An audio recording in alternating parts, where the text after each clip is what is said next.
सबसे पहले आपको एक तस्वीर दिखाता हूं। ये तस्वीर देखिए। ये तस्वीर है दिल्ली पुलिस की स्पेशल यूनिट स्वॉट की 24 वर्ष की कमांडो काजल चौधरी की। तस्वीर को देखकर आपको क्या लगेगा? काजल चौधरी पर आज देश के हर माता पिता और हर परिवार को गर्व होना चाहिए। एक शक्तिशाली महिला आपको दिखाई दे रही है जो कि कमांडो है, लेकिन आपको यह जानकर बेहद तकलीफ होगी कि जांबाज और बहादुर कमांडो काजल अब हमारे बीच नहीं है और ये किसी आतंकी हमले का शिकार नहीं हुई, किसी बहुत बड़े अपराधी के साथ एनकाउंटर में इनकी जान नहीं गई। जो महिला आतंकवाद और बड़े बड़े खतरों से लड़ती थी वो अपने घर की लड़ाई ही हार गई।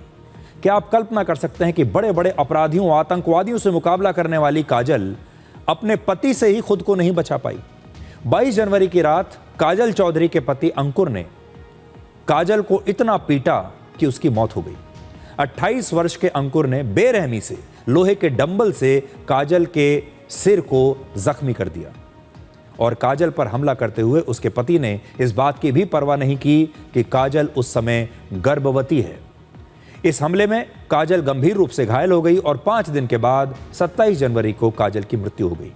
काजल की हत्या के आरोप में उसके पति को गिरफ्तार कर लिया गया है और काजल कोई साधारण महिला नहीं थी, बल्कि दिल्ली के स्वॉट कमांडो थी।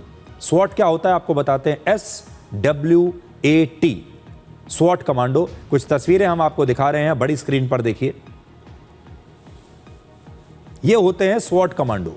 दिल्ली पुलिस की स्वॉट यानी स्पेशल वेपन्स एंड टैक्टिक्स एक स्पेशल यूनिट है जिसे एंटी टेरर ऑपरेशन के लिए वर्ष 2008 में मुंबई में हुए 26/11 हमले के बाद बनाया गया था और इसमें दिल्ली पुलिस की बहुत ही चुनिंदा अधिकारियों और महिलाओं को शानदार रिकॉर्ड और बेहतरीन फिजिकल फिटनेस के आधार पर भर्ती किया जाता है। काजल चौधरी ने वर्ष 2022 में बतौर कांस्टेबल दिल्ली पुलिस को ज्वाइन किया था और अपनी प्रतिभा के दम पर, अपनी फिटनेस के दम पर वो एक स्वॉट कमांडो बन गई। लेकिन दिल्ली पुलिस की हर अग्नि परीक्षा पास करने वाली ये महिला अपने पति के अत्याचार से हार गई और ये सिर्फ इसलिए हुआ क्योंकि हमारे देश की महिलाओं पर सदियों से एक मानसिक बोझ है जो उन्हें बचपन से उनके मन में भर दिया जाता है, जिसकी वजह से वो शायद अपने पति को ही परमेश्वर मानती हैं और पति के अत्याचारों को चुपचाप सहती रहती हैं क्योंकि उन्हें यही सिखाया जाता है। और इसी सामाजिक बोझ ने ताकतवर कमांडो काजल चौधरी को अपने पति के सामने बेहद कमजोर कर दिया, जिसकी कीमत उसे अपनी जान देकर चुकानी पड़ी।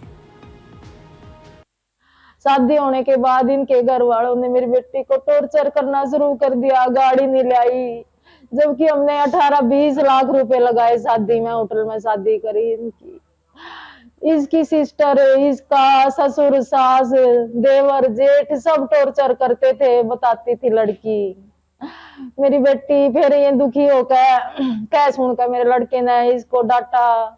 अंकुर को ये कह सुन के फ्लैट ले लिया, खरीद लिया इसने वहां पे। फिर भी लड़ाई करते थे। ये जो खबर है आज देश के हर परिवार को शर्मिंदा करती है। काजल चौधरी का पति अंकुर शादी के कुछ समय बाद से ही उसे दहेज के लिए मारता पीटता था और वो चुपचाप ये सब कुछ सहती रही अपने परिवार की खातिर। ऐसी घटनाएं हमारे समाज के लिए एक अभिशाप हैं और इसीलिए आज एक प्राइम टाइम शो में हम ये घटना आपके सामने प्रस्तुत कर रहे हैं।